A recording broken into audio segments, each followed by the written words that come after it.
असम विधानसभा चुनाव का शंखनाद हो चुका है और आज गुवाहाटी की सड़कों में वो मंजर देखा जो किसी विजय जुलूस से कम नहीं था। असम की सियासत में आज का जो दिन है वो शक्ति प्रदर्शन के नाम रहा है। मुख्यमंत्री हेमंता बिस्वा शर्मा ने अपनी पारंपरिक सीट जालुकबारी से नामांकन फाइल किया, लेकिन ये सिर्फ एक कागजी प्रक्रिया नहीं है बल्कि गुवाहाटी की सड़कों पर बीजेपी का जन सैलाब था।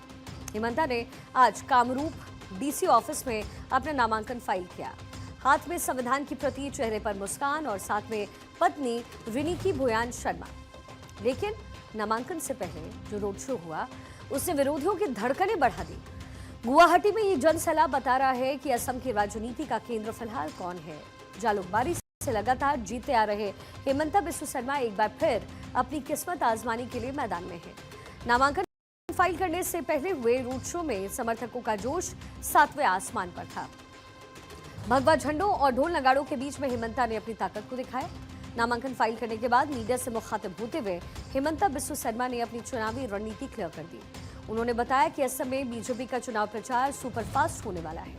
इसके साथ ही हेमंता ने यह भी बताया कि आने वाले चुनावी रण में पीएम मोदी से उन्होंने 4 रैलियों और गृह मंत्री अमित शाह ने 6 से 8 रैलियों के लिए अनुरोध किया। साथ ही बीजेपी के राष्ट्रीय अध्यक्ष नितिन नवीन और केंद्रीय मंत्री जेपी नड्डा से भी चुनाव के दौरान असम आने की अपील की है।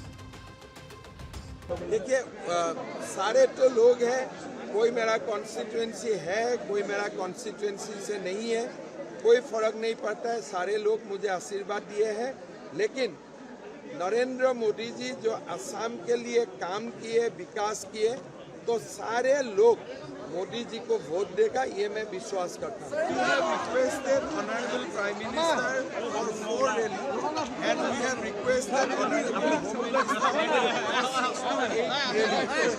We have also requested Shri Nitin Naveen ji as well as Shri JP Nadda ji to visit Assam during. Assam में 9 अप्रैल 2026 को वोट डाले जाने हैं। उससे पहले अलग अलग दलों के नेताओं की ओर से शक्ति प्रदर्शन करने का सिलसिला लगातार जारी है।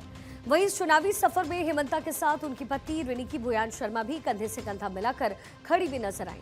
उन्होंने असम में हुए विकास कार्यों को ही जीत का सबसे बड़ा आधार बताया। रिनिकी भुयान ने कहा कि ये हेमंता का दूसरा टर्म होगा। असम में पिछले साल में जो बदलाव हुए हैं उससे जनता बेहद खुश है और असम में दोबारा से पूर्ण बहुमत के साथ दोबारा आने के लिए तैयार है। This will be his second term and people are overwhelmed and the kind of work and the change which Assam has seen.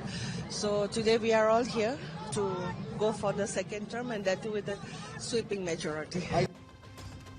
Hemanta Biswa Sharma का ये नामांकन सिर्फ एक सीट की लड़ाई नहीं है बल्कि पूरे पूर्वोत्तर में बीजेपी के वर्चस्व की परीक्षा है।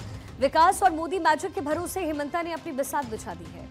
अब देखना यह होगा कि कांग्रेस का संस्था बनाम पार्टी वाला नैरेटिव जनता को कितना पसंद आता है। कांग्रेस सांसद गौरव गोगोई ने इसे पार्टी बनाम हेमंता की लड़ाई बना दिया है। गोगोई का दावा है कि हेमंता अब महज एक नेता नहीं बल्कि एक ऐसी संस्था बन गए हैं जिसे ढहाना जरूरी है। इस पर हेमंता का जवाब भी उतना ही तीखा और व्यंग्यात्मक था। I am going to have each and every Hindu people in the fold of BJP. That is my mission, because Hindus should be united. So one of my mission in life is to unite Hindu Samaj. So why people should be in Congress party and do anti-Hindu activity. So they should come to their natural home. Hemanta की hot seat Jalukbari कितनी अहम है वो भी आपको बताते हैं। जो पिछले 2 दशकों से हेमंता बिस्वा शर्मा का एक अभेद्य किला माना जाता है। जालुकबारी विधानसभा सीट सिर्फ एक निर्वाचन क्षेत्र नहीं है बल्कि ये असम की राजनीति का वो पावर सेंटर है जहां से पूरे उत्तर पूर्व की इबारत लिखी जाती है।